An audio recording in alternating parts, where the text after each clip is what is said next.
Hi Ultimate Gardeners, welcome back to the Ultimate Gardening channel. My name is Emmanuel Arcewa, known to be the Ultimate Gardener. Come join me in becoming an Ultimate Gardener day by day.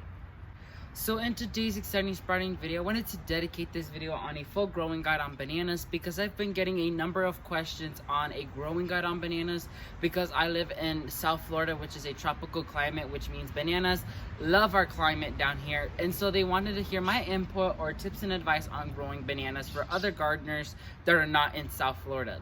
So let's go ahead and jump right into this video.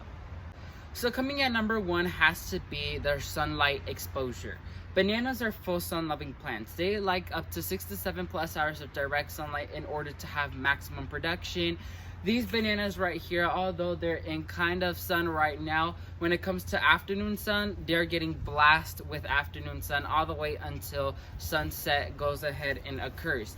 And so you want to go ahead and make sure you provide 6 to 7 plus hours of direct sunlight for these bananas to thrive because these plants are tropical plants. They love the sun.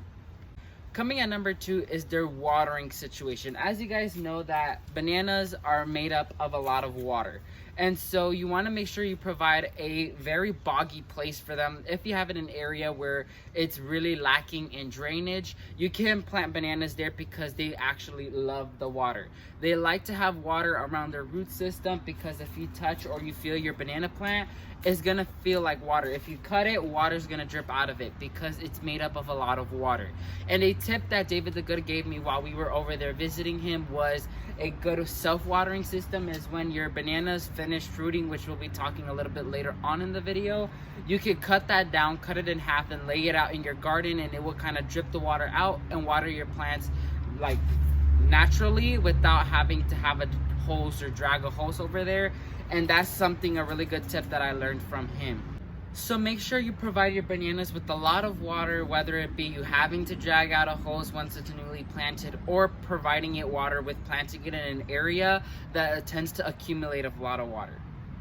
So coming at number three, which is fertilizing. Fertilizing here in South Florida isn't ever so necessary. You can see we have a beautiful hand of bananas here, but I do recommend fertilizing for your maximum production because fruit trees in general love organic matter. So providing them with compost or vermistera, worm tea, or earthworm castings, doesn't matter what you use. If it's all about organic, natural stuff, then you're able to use it on your banana trees and you'll see such a big difference throughout the years. So fertilizing isn't required when it comes to bananas, but putting organic matter is highly recommended for maximum production for your banana trees. Coming at number four, which is what we were discussing about in tip number two, is when they finish bearing fruit. You can see this tree right here is bearing a beautiful bunch of bananas here, but once that's done, this tree is not going to produce no more. That's why bananas tend to create a lot of pups, which the next tip is we're going to talk to you guys about how to properly remove pups.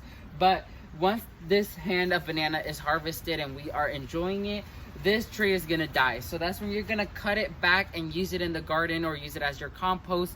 But whenever your hand of bananas is harvested and done for, that tree has to go so the plant can send its energy to the pups that are creating down below. So now let's discuss about the pups.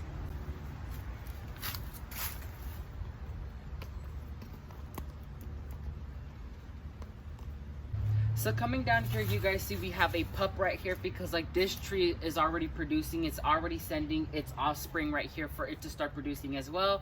But whenever you have a tree and you want to separate pups, because bananas can produce up to 3 pups whenever their mother plant is setting their offsprings.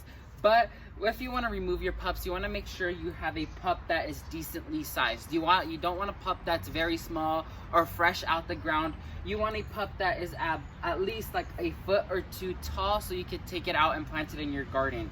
And when you're taking it out of the banana, make sure you're taking it out with roots so your possibilities of success or for it to actually take is at a higher rate than if you would have just like sliced it in half and planted it in the garden. You want to make sure you go in there carefully and remove gently the pup and remove roots out as well along with that pup so you can have a beautiful banana plant and your success rate is at a higher level than if you would just yank it out.